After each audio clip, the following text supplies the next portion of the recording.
Hi, my name is Rhonda Green. I'm the president of My Time to Launch. I started this company to work with people on the autism spectrum and people with similar and related disabilities. The reason I wanted to come on today and make this video is because I've been hearing a lot in the news lately about people referring to autism as an epidemic. Apparently, RFK tweeted this out. Donald Trump tweeted things out about autism being an epidemic. And I thought I would just like to weigh in on it. For those of you who don't know, I consider myself a neurodiverse person. I have a daughter on the autism spectrum who's 23 now. And also I'm a board certified behavior analyst and have been working in the disability field since the late 80s. So I've worked with hundreds and hundreds of young people on the autism spectrum. I wanted to talk about how characterizing autism as an epidemic impacts the population of people I work with. I'll give you an example. I have an amazing group of young people on the autism spectrum that I work with in a group called the Autistic Brain Trust. And I call it that because these are literal brainiac kids. They are absolutely amazing. They are so talented and so incredible. I really believe autism is an evolution of the human brain. And that's why we are seeing increases in incidences of autism. I also think that rate of increase is amplified not by the fact that there are more people on the autism spectrum, but because that we know more about autism than we used to know. So, for example, if a community prior to did not have an autism center, and an autism center is located in a newly located in a community, what happens is that information starts to get disseminated about autism. And so we see the rates of incidences going up.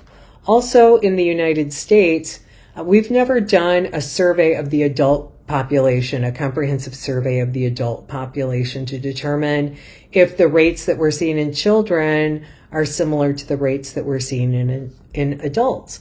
But they actually have done that in, I think it was Great Britain, and what they found were comparable rates. So it's very likely that the majority of the increases are due to greater ability to identify, and we're also doing a lot of education and outreach with doctors and pediatricians so that they are better able to identify those populations, as well as schools are tasked with finding, it's called Child Find, it's a federal law, and they're tasked with identifying people that are struggling and trying to figure out why, and oftentimes that leads to an autism diagnosis, as it did with my daughter.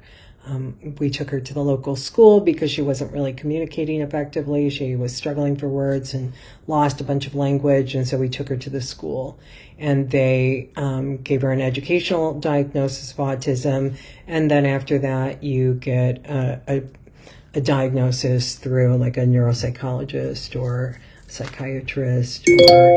So now I work with a lot of young people in my area of expertise. One of them is working with adolescents and adults on the autism spectrum. I'm the former director of the Husband Center for Adults with Autism and wrote a textbook chapter for a very prestigious textbook about adult autism. So I really spend a lot of time working with this population. And there's a lot of internalized ableism, which is this construct that you really, kind of internalize the negative messages. It's like internalized racism, where you're internalizing negative messages that are not based in reality, that the media or, other people around you, microaggressions, things like that. You're kind of incorporating them into your understanding of who you are. So a lot of them, when I work with them, the vast majority of them have a history of trauma. They've often been isolated, and that, can make you feel negative things about yourself and your identity and who you are. And, we're working in the Autistic Brain Trust to really try and change that so that these young people feel proud of their neurodiversity. So I want to really talk about, how do you talk to your young person on the spectrum about their identity and who they are, especially in light of politicians, talking about autism in ways that, are really marginalizing. So we're going to talk about that. So RFK and Donald Trump tweeted about autism being an epidemic. When I'm working with, a group of young people or individually with a young person on the spectrum, they are hearing these messages. And the message that sends is that their existence is unwelcome, that their existence is somehow a plague. That is just deeply, incredibly invalidating and hurtful. So how do you counteract those messages? And it's really, really important to do that. Stephen Shore, he's a professor on the spectrum, and, he really provided me with some really great information. And basically, he said you have to contextualize this in a positive way. So in other words, when your child is doing something interesting that they love and they're super passionate about, that is the time to kind of underscore the fact that they have an autism diagnosis. And if your child is an adolescent and, super aware, and they need to know that they're on the spectrum. When I was a professor at Towson, I had seen multiple times, folks being dropped off at the university and being told then that they are on the autism spectrum. And that sends a message that, there's something wrong with having that diagnosis, that there's something, that's hidden. And so we need to be upfront, with folks from a very, young age. We can contextualize positively autism and say, if someone's, really excited about something, and, they're involved in it and they're really focused on it, letting them know, like, your beautiful autistic brain gives you a great capacity to focus on things. So this is a really wonderful way, to kind of contextualize autism in a positive way and counteract those messages when they're doing something that's unique to them and that they are really passionate about and excited about. That is the time, to underscore the fact that you are on the spectrum.